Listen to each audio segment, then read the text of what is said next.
Saya menyambung tadi apa yang Bung Bahir tadi sampaikan bahwa memang yang bukan petahana juga bisa saja memanfaatkan ini masa pandemi ini dengan mungkin kalau di bansos ini kan lebih pada apa ya, dana negara ya, jadi bantuan yang dibutuhkan oleh negara.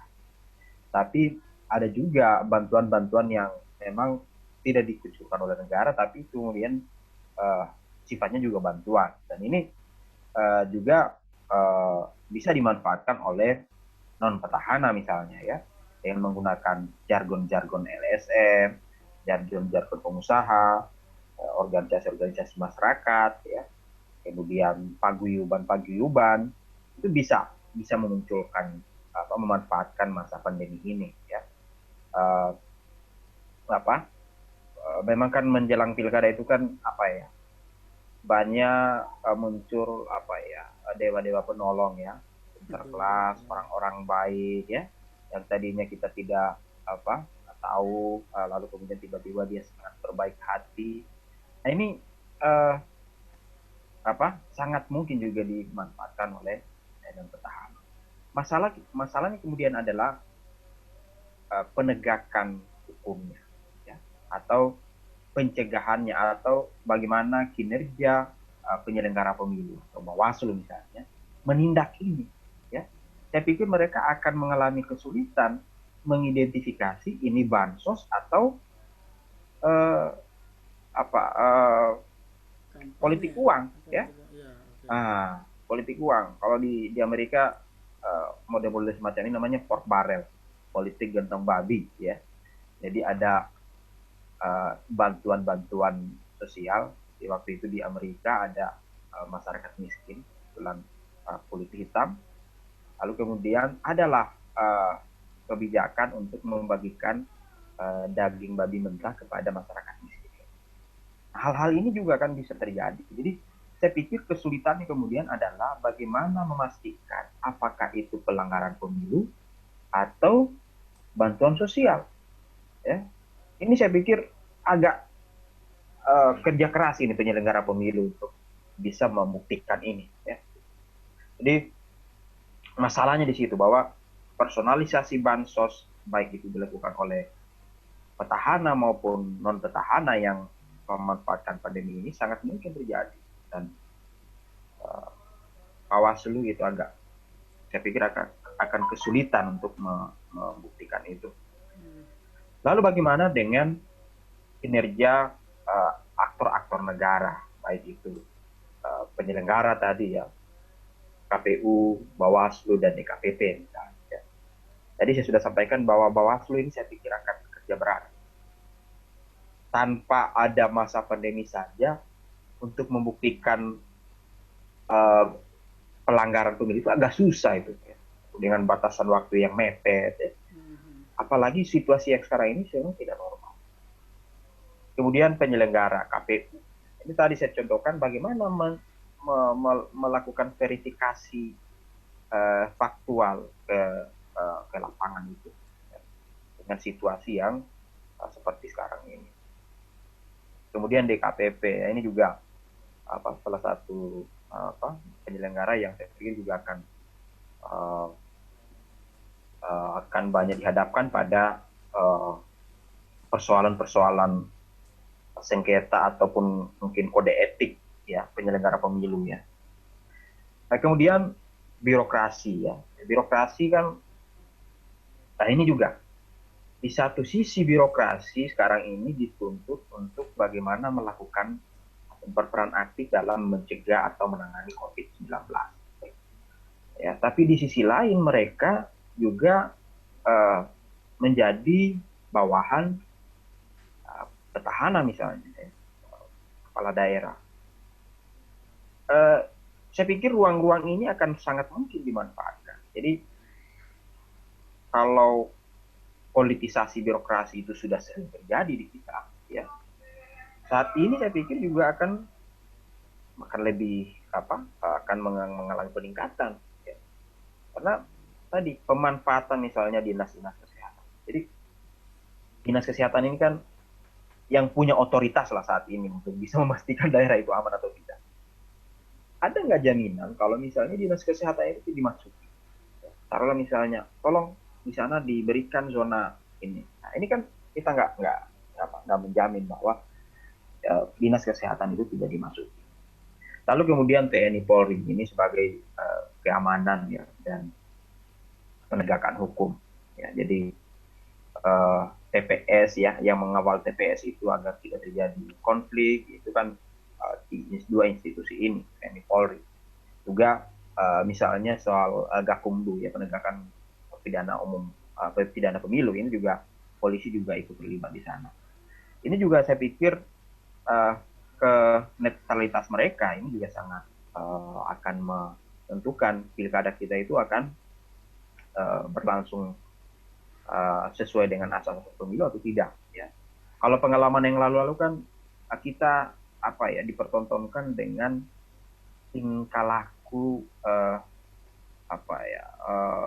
oknum-oknum di dua lembaga negara ini yang seolah-olah bermain dalam tanda kutip mendukung salah satu calon. Nah, ini saya pikir mudah-mudahan di pilkada ini tidak terjadi. Kemudian kejaksaan, ini juga kejaksaan sebagai penegak hukum ya, masuk dalam Gakumdu ini ya. Jadi kalau yang lalu ya ada kejaksaan yang menakut-nakuti caleg, ada kejaksaan yang menakut-nakuti calon yang lawan. Ya. Ini misalnya mau dipanggil di kejaksaan ya. Nah ini kita harap di pilkada ini juga tidak terjadi sampai ada tiba-tiba peristiwa-peristiwa yang terjadi di yang lalu-lalu. Kemudian lembaga-lembaga lain ya seperti Komisi Penyiaran Indonesia yang ini juga saya pikir sangat berperan aktif, apalagi suasana sekarang ini serba online, serba media-media elektronik itu sangat bermanfaat. KPI saya pikir berperan juga untuk mencegah bagaimana kampanye ataupun apa yang dilakukan oleh petahana di media cetak atau di media elektronik itu bisa diingatkan atau diantisipasi oleh KPI agar tidak terkesan tidak equal ya. Kemudian lembaga-lembaga negara lain juga saya pikir ini akan sangat berperan bahwa intinya bahwa aktor-aktor negara itu ya, itu sangat dibutuhkan yang namanya ya profesionalisme dan netralitas. Kalau misalnya lembaga-lembaga negara tadi tidak profesional, tidak netral, ya saya pikir pemilu kita atau pilkada kita itu akan jauh dari aspek-aspek asas pemilu. Ya. Saya pikir itu yang. Oke. Ya, saya kembalikan ke Bang Buhai. Oke, terima kasih Bung Husin. Pak Firdaus, ya.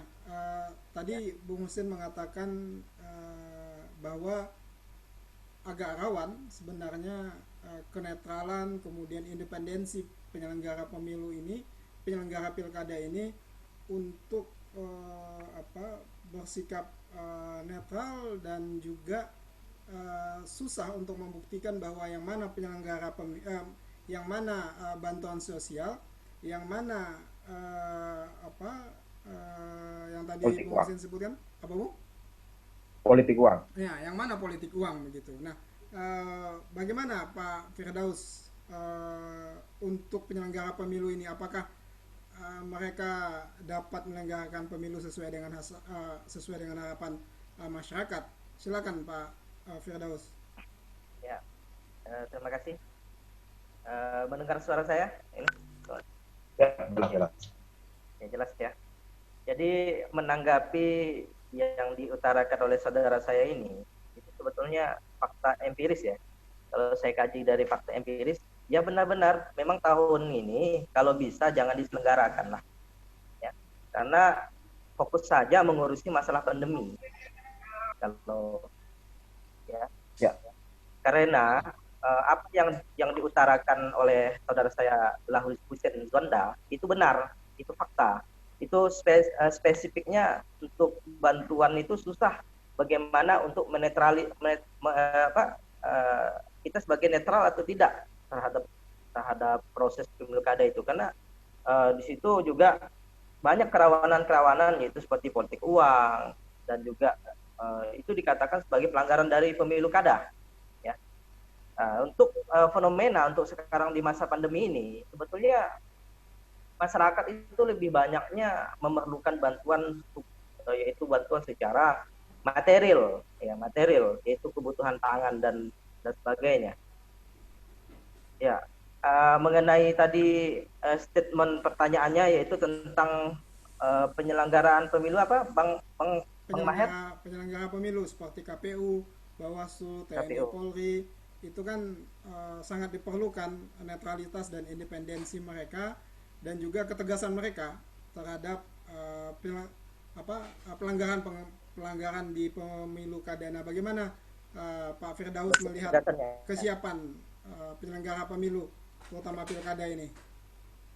Ya, kesiapan dari penyelenggaraan pemilu untuk sekarang, mungkin bukan mungkin lagi ya, faktanya sudah dipersiapkan situasi genting itu. Karena saya juga membaca salah satu statement ya dari salah satu Komisi Pemilihan Umum, bahwa sebelumnya mengusulkan anggaran 535 miliar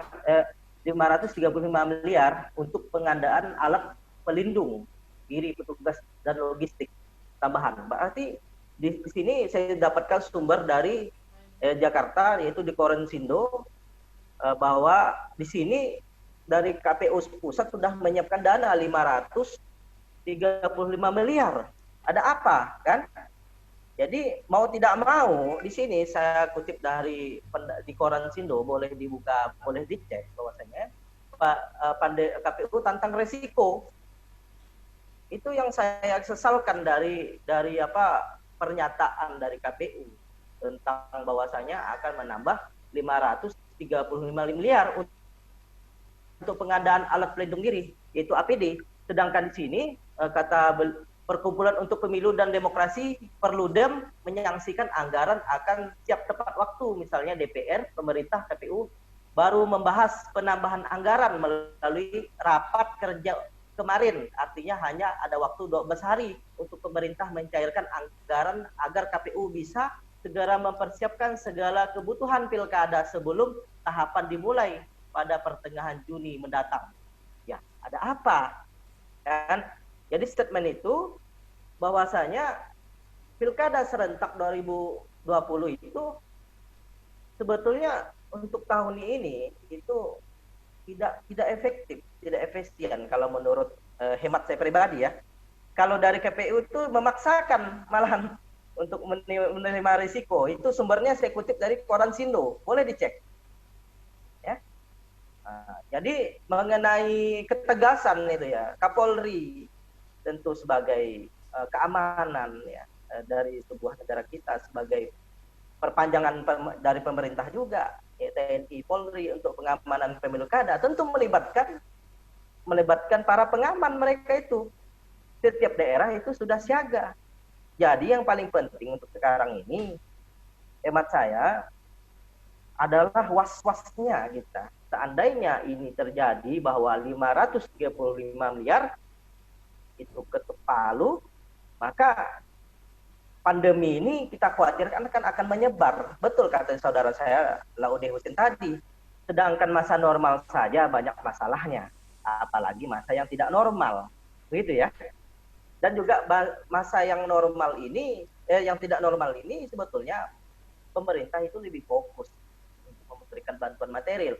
Boleh saja diundur tahun depan. Mungkin di sini statement saya untuk analisis kepentingan politik itu sangat rawan untuk tahun ini, malah mengambil risiko ya untuk kepentingan sesaat, untuk kepentingan penguasa. Yang saya takutkan seperti itu.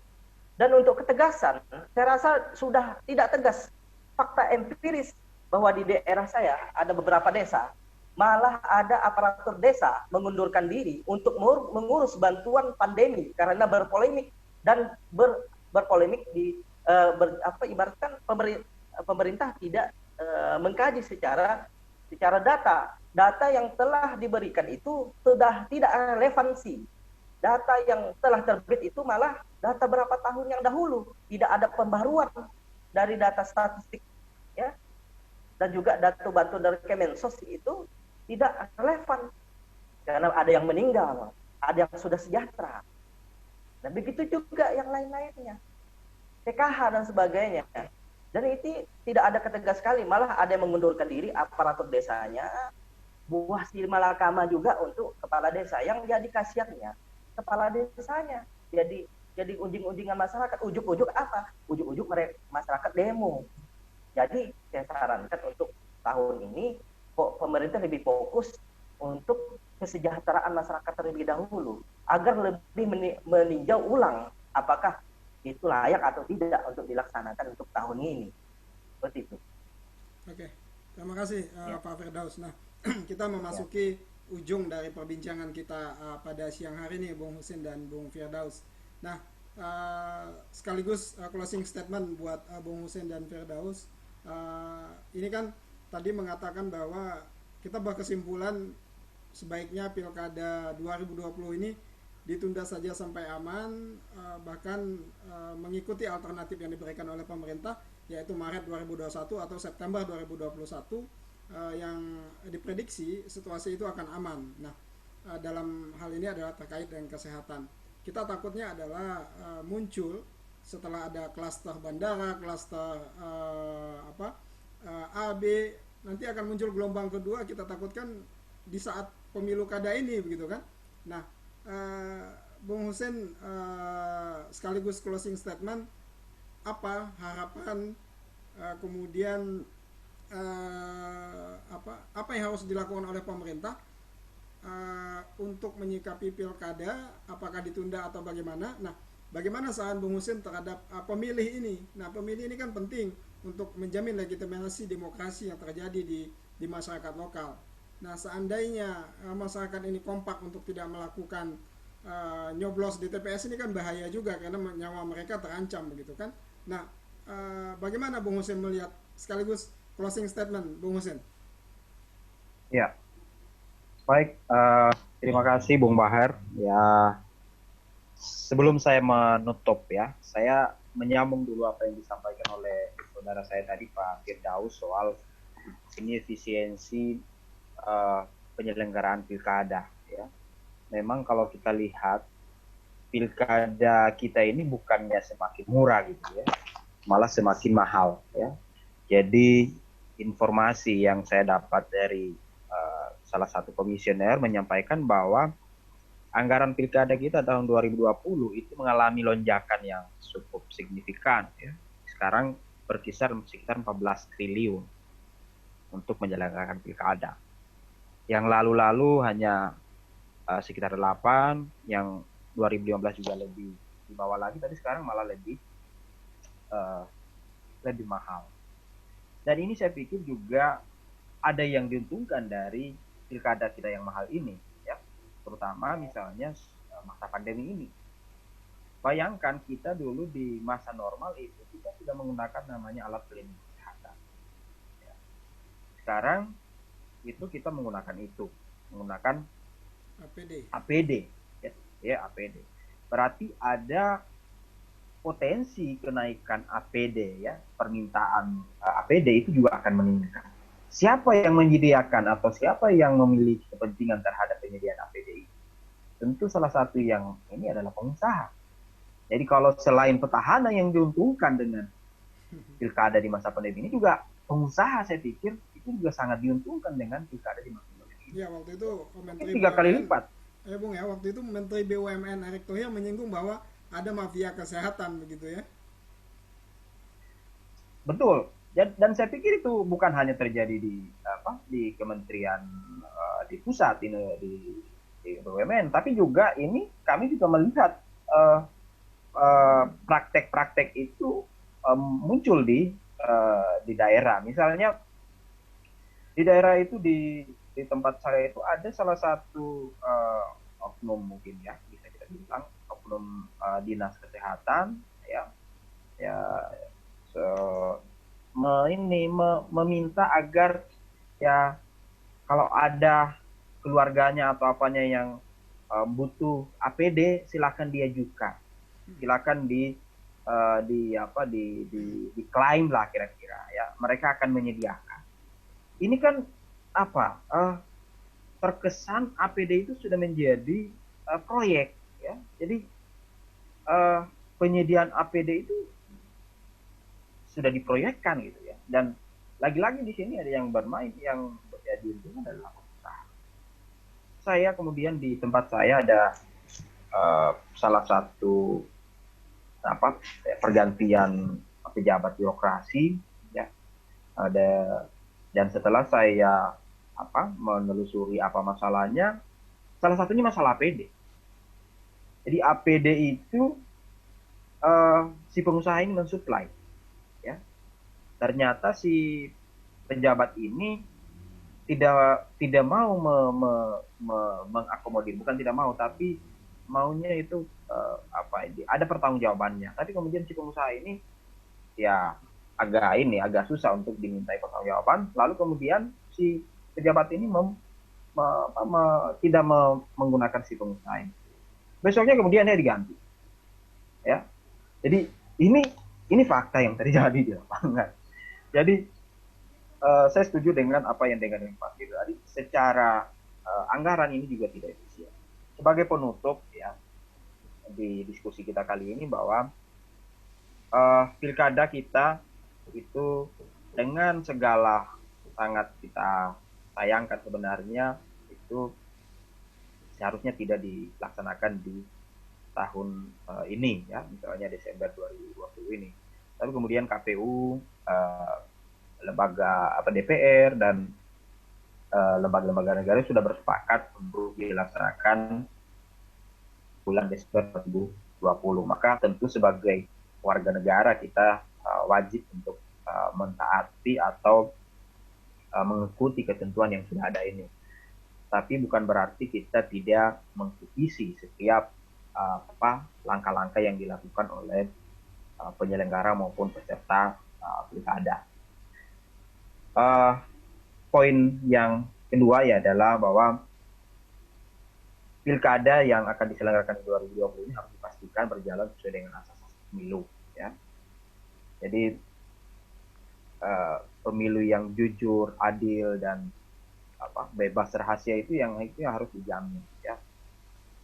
Dan saya pikir semua pihak di sini harus berpartisipasi aktif ya. Apakah itu penyelenggara, pemilih ya, peserta itu harus berpartisipasi aktif. Mungkin kasarnya ya harus menyalahkan lampunya ya untuk mengambil peran masing-masing ya, dan tidak memasuki peran-peran yang dimiliki atau diberikan kewenangan kepada lembaga lain, misalnya birokrasi ya, misalnya dinas kesehatan ya fokus pada bagaimana penanganan protokoler COVID ini pada saat proses pemilihan. Jangan sampai kemudian masuk pada hal-hal yang sampai pada yang politis ya. Ini yang saya pikir jangan sampai masing-masing lembaga itu saling mengambil peran. Ini saya pikir akan menjadi masalah. Kemudian yang berikutnya yang ketiga adalah pilkada itu akan berlangsung aman dan adil atau dirasa itu baik kalau misalnya hakikat pilkada kita itu kita kembalikan pada prinsip kedaulatan rakyat. Jadi memang betul-betul rakyatlah yang menjadi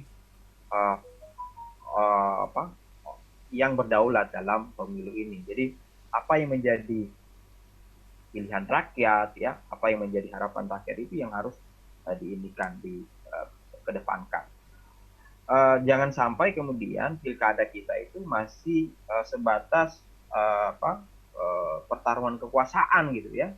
Jadi siapa yang menang dan siapa yang kalah gitu ya. Ini kan kemudian saya teringat lagi dengan mata kuliah kita di masa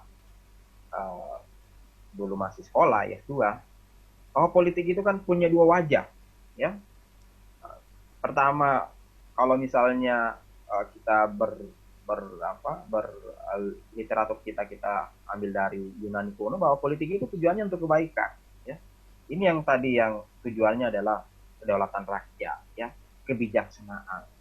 Ya, tapi yang kita khawatirkan jangan sampai ada wajah lain, ya, wajah baik tadi menjadi wajah yang kasar seperti yang dikatakan oleh Machiavelli misalnya, bahwa politik itu adalah perpaduan antara kelicikan dan kekerasan. Nah, ini yang kita tidak inginkan. Politik haruslah menjadi ajang untuk mencapai kebaikan bersama, bukan untuk pertarungan kekuasaan seperti apa yang diteoretikan oleh Niccolo Machiavelli. Saya pikir itu saya kembalikan kepada Bung Bahar. Oke, terima kasih Bung Hussein, pemaparannya mengingatkan kita kembali ke masa S2 bahwa politik itu mempunyai dua wajah. Nah, di manakah wajah politik Indonesia? Ya, salah satu tercermin dalam Pilkada 2020 ini. Nah, Pak Firdaus, menyambung dan apa yang dikatakan oleh Bung Hussein, apa harapan Pak Firdaus terhadap Pilkada 2020 ini atau saran kepada pemerintah?